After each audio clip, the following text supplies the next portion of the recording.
Good morning, my dear students. Welcome to the online video class session of sociology. First semester, this is a revision class. So, my dear students, from the last classes, we have been discussing about the sociological thinkers.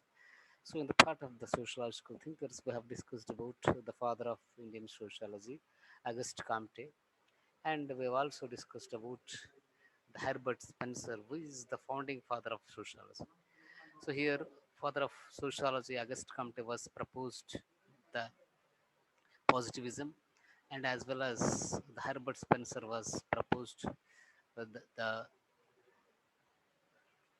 another concept which is linked with the general study, general sciences.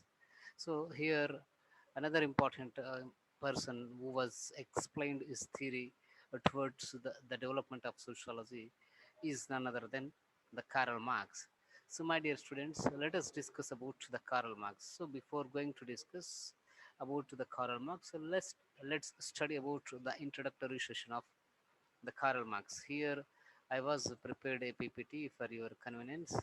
So here, letter to better to get into the PPT PowerPoint presentations.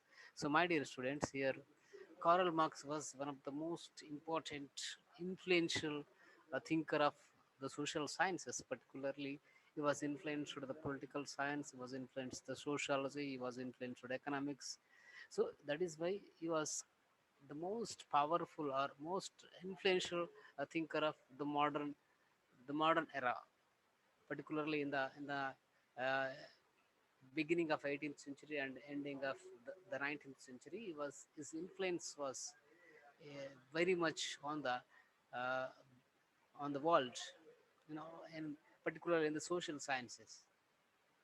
So basically, Karl Marx was born in the Germany. So Trier, which is the place, he was born in the Trier place, which is located in the Germany, in the year of 1818. But even though he was born in a middle class family, that is why he was influenced very much. Actually, his fathers, his parents are Heinrich and Henrietta Marx. So they were they are very middle class family. So his father was a successful lawyer of those days. But basically, the Henrietta and the Heinrich Marx were the Jews. But due to the adverse of political situations, their family was converted into the Christianity. So there is a, already there is a controversy between Jews and the Christians. Actually, the Jews were not believed to the Jesus Christ as the Savior, and whereas the Christians who strongly believes the Jesus Christ is the only Savior. So there is a controversy between the Jews and the Christians. So that doesn't matter. So here we are only discussing about about the Karl Marx. That initially the Karl Marx family was the Jews family, but after a few days or a couple of years, the Karl Marx family was converted into the Christianity, and this situation, the religious change situation has the, the, the permanent impact on his ideas on the religion. So that the religious change impact was very much on the Karl Marx life and his writings. So that is why he was influenced by his father and studied law initially at the University of Bonn, later moved to the Berlin. Basically, his father was a lawyer, so that is why, with the influence of his father, initially he was also studied the law, but later was changed his mindset, and he was changed his studies from law to the social sciences, and he was moved to the Berlin to get higher education, to particularly to get the university education, and when he was moved to the Berlin, he met some of the friends. So Hegel and some of his teachers were the faculty of law. So in those days, the law is a group of friends by the Karl Marx. So his best friend is the Hegel, Friedrich Hegel, and some of his teachers also, the faculty of law. And the Karl Marx was married to his friend, so he's got love marriage. So their love story is very beautiful love story. Even though they are in the critical situation, they were never never uh, break up. So such kind of a deep love story has the Karl Marx, and he was married his childhood friend Jenny. So Jenny was one of the richest person's daughter, but here they are completely believed in their the ideology. So at the end of the days, the Karl Marx and Jenny has faced the utter poverty, but she didn't ask a single rupee to his father.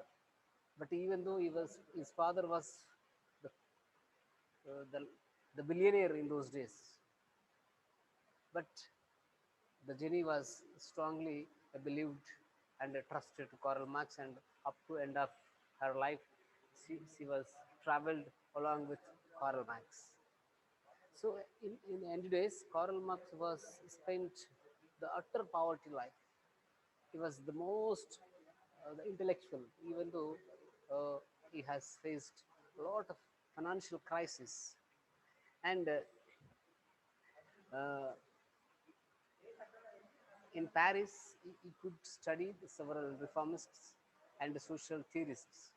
So the the the social theorists and the reformist influence is very much on the Karl Marx. So, for example, the Proudhon and Saint Simon. Saint Simon is one of the most uh, important uh, the, the the Christian priest and British political economics like Adam Smith and Ricardo and several others were influenced Karl Marx very much.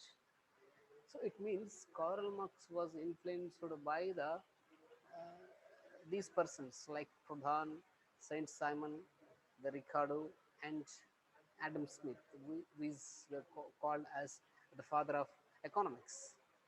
But he was influenced by with these fellows, and present context, some millions of the people, some crores of the people were influenced by the Karl Marx and his ideology. Even today, uh, the communism is ruling in some of the countries like China, and even today, India also some of the states like if you go to the northeast one state, if you go to the Kerala, so like this, some of the states were ruled by the communist ideologies or communist leaders. So if you take India, the Jyoti was is he has a world record, the Guinness Book of Record. He is the longest CM from the Communist Party. So he has maintained his own ideas, but at central level, the Communist Party was never hand over the power. So that is different case. But the communist ideologies was influenced to the Indian people also. So some of the modern the thinkers like if many others, not a single person or not a few people, thousands of people are brought the ideology or imbibed the ideology of the Marxism and put into the practice. So like J Prakash Narayan. So J Prakash Narayan is one of the most important modern the, the communist who was influenced by the communist ideologies. So like that, many of the leaders were influenced by the communist communist manifesto or communist ideology, which is produced by the or which is exponential by the Karl Marx. So that is why uh, Karl Marx was called or considered as the father of communism in the modern period. Actually, the word communism is first used by the Plato. So Plato was shown the communism of wives and communism of property in those days. We have already studied in our first unit about the Plato. So Plato's theory of education, Plato's theory of communism, and Plato's theory of the communism of wives. So here, communism is nothing but an individual should not have any uh, property. It means there is a ban on the private property. The each and every property is under the control of state, and the production should be under the control of state, and the production which is produced by the people has to be shared to all the people. So it is against the capitalism. The communism is against the capitalism. It completely opposes or opposite to the capitalism. And uh, if we go to his writings, the Karl Marx was written many books, but out of the many books, some of the books are even still influential in the various countries, various the millions of the people, lakhs of the people, and crores of the people. So in the Paris, he met is one of the best friend, or is the most intelligent partner, the Frederick Engels. So here Engels was the best friend who was stayed with him up to end of his life. But here the Karl Marx is belongs to the poor background, whereas the Frederick Engels is belongs to the upper class, means he was the owner of the wealthiest textile mill owner. But even though he was imbibed with the Communist Manifesto or influenced by the Karl Marx, and he was traveled along with Karl Marx by renunciating with all the wealth. So Hengel himself had turned as a socialist, and he was gained. He was against the workers' exploitation in the industry. So before the change of the Engels mindset, in his own factory, in his own industry, the people, means the laborers or the worker was exploited.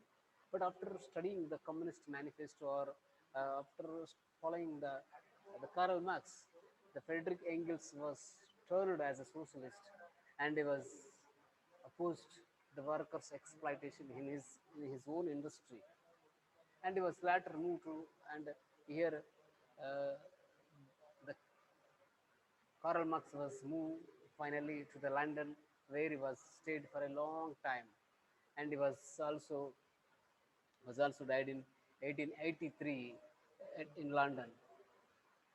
So at the end of the days, he was spent the utter poverty life. But even though he was written number of books, so the books are influenced the entire world. So like the Holy Family, which is written in the year of 1845, and the Poverty of Philosophy, which is written in the 1847, and the German ideology. So because he was belongs to German, so that is why he was highlighted the German ideology, which was written in the year of 1845, and the thesis on the Cuba Curaba. So this is also one of the book which is explained about the French uh, political situations. And out of the famous books, the Communist Manifesto, which is written in the year of 1848, and the Das Capital, which is written in the year of 1867. So these two books are very much influential to the entire world politics, and as well as world economics, and the world sociology. And the class struggle in the France, also written by the Karl Marx, which is written in the year of 1850. So almost these three books are very familiar from his pen.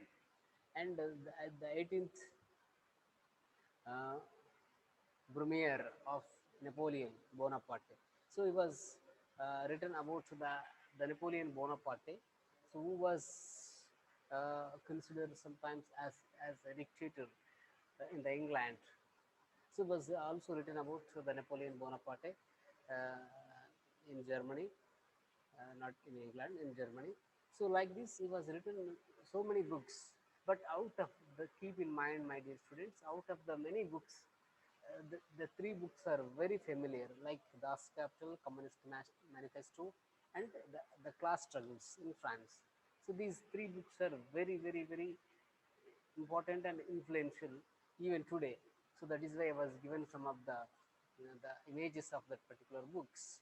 And my dear students, here I am winding up the session.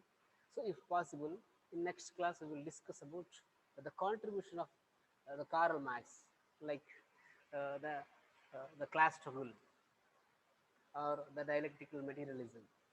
So how the dialectical materialism is explained by him, and what is the class struggle between the haves and have-nots, and how he was opposed to the capitalism. So these are the things we need to discuss uh, in next class. So my dear students, so bye, take care.